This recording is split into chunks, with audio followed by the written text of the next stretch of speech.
Lieutenant Colonel J.P. Stedman, commander of the 6-8 Cavalry Squadron. Yep, J.P.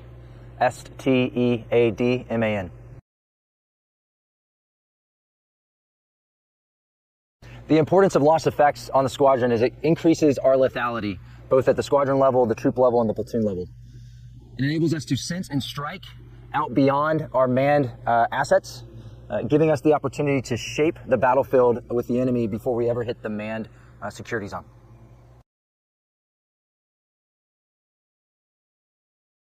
The innovation of EW and UAS on the battlefield has proliferated the forms of contact, making the everyday soldier always under contact on the battlefield. Our squadron is taking advantage of this by integrating our EW, our UAS, and our launch effects, and pushing that down to the lowest level so that we can take advantage of that same capability against the enemy. The squadron is currently undergoing the M1 MWO modifications, and we are not currently complete yet. We have not had an opportunity to train with our tanks post-mods in order to identify the increased lethality and the aspects of the modification that best suits our needs.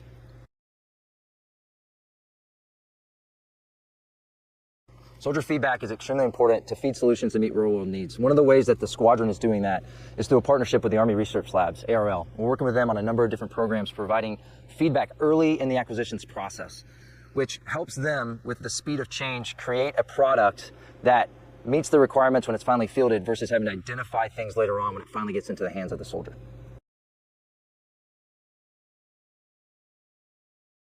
Why is it important to see the enemy before they see you? It's quite simply, it's the difference between living and dying.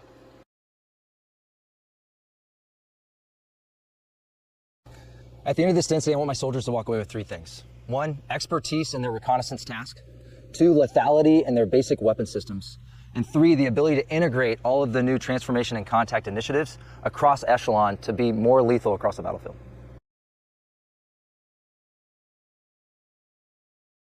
The Cav Scout's the best job in the Army because we're different. We move first, we move farther, and we move faster than any other soldier on the battlefield. If not for us, then the brigade doesn't get the information they need to fight and win the battle that's ahead of them. That is an extremely powerful opportunity for the soldiers in this squadron to get a chance to live up to.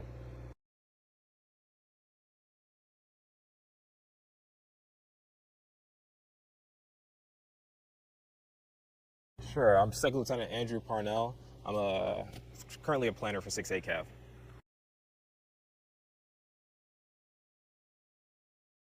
In my opinion, the reason why the Army needs to stay innovating is just the world is constantly changing, right?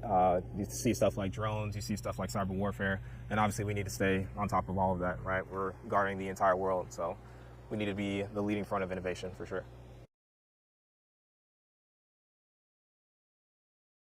Yeah, some big lessons that I've personally noticed is just being able to act on my own volition, right? Just taking initiative, putting soldiers in a situation or putting soldiers in a position where they can make their own decisions and make something happen out of nothing, right? And just staying busy. It's a pretty big thing in my 6A Cav, at least. In my opinion, this is the best job in the Army because I'm always doing something completely different, something completely new, right? When I first joined the Army, I was a 19 Yankee, and now I'm a 19 Alpha, and I just love that even when I do 19 Alpha, right, I'm an armor officer, I still end up doing logistics and supply, or I'm taking care of soldiers or any issues or situations they might have, or even being like a mentor to soldiers. I mean, it's a big thing for me, and I really enjoy that about the Army. Just thank you to my wife and my family. I love them to death.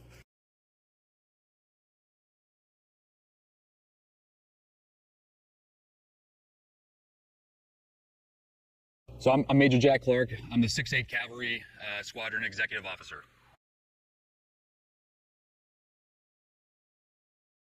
Well, it's important for us to identify the enemy before they see us, not just on an individual level, but more on a grander scale. Of course, you're going to have the infantrymen that are very intimate in close combat, but it's also about identifying formations at echelon and giving our commanders decision space so that we can appropriately maneuver on our enemies and give our infantrymen, our tankers, the opportunity to engage at a more advantageous position.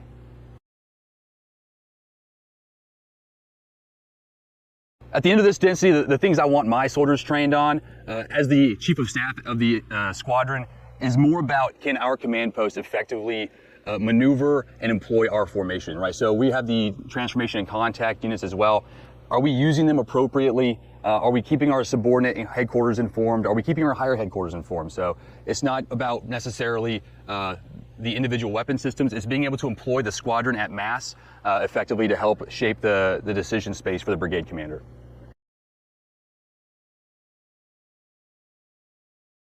This is the best job in the Army because I love working with soldiers. You know, it doesn't matter what job it is in the Army for me. It's just about having the opportunity to help train young soldiers and leaders into something that, so that they'll pass on the knowledge to future generations. That's absolutely the reason I keep doing this.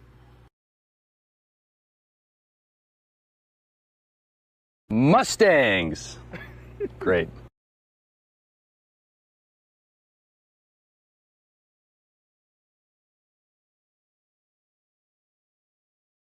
My name's Quinn Smith. I'm a Major U.S. Army in 6-8 Cav, 2nd Brigade Combat Team, and I'm a Squadron Operations Officer.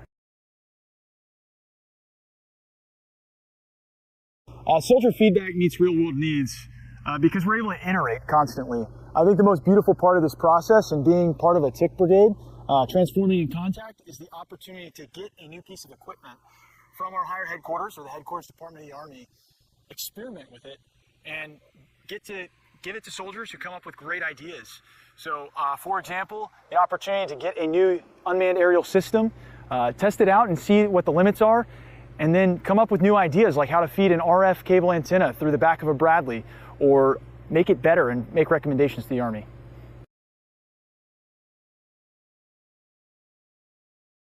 It's essential for the Army to always innovate because the pace of innovation doesn't slow down. Others aren't. If you look at the corporate world, if you look at the financial institutions, if you look at our peers and our adversaries, we never stop innovating. So the moment that we stop doing that, we cease to be relevant. But I'm extremely thankful that I'm surrounded by a lot of teammates who prove us wrong every day and come up with new ideas and new ways to do things.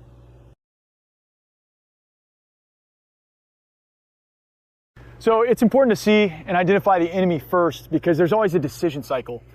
Your adversary is always making decisions and attempting to force actions on you.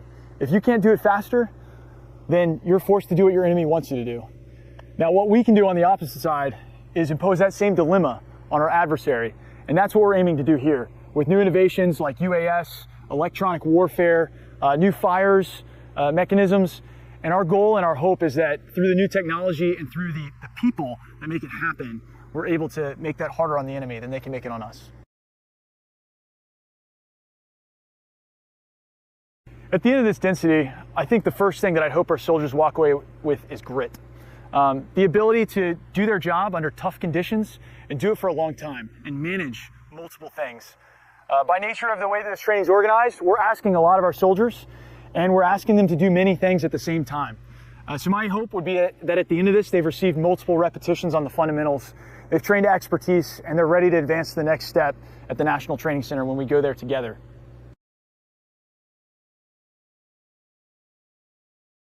This is the best job in the Army because the Army is a people business. Yes, we have equipment, yes, we have tools, but the greatest joy is the opportunity to help develop others and also learn from them.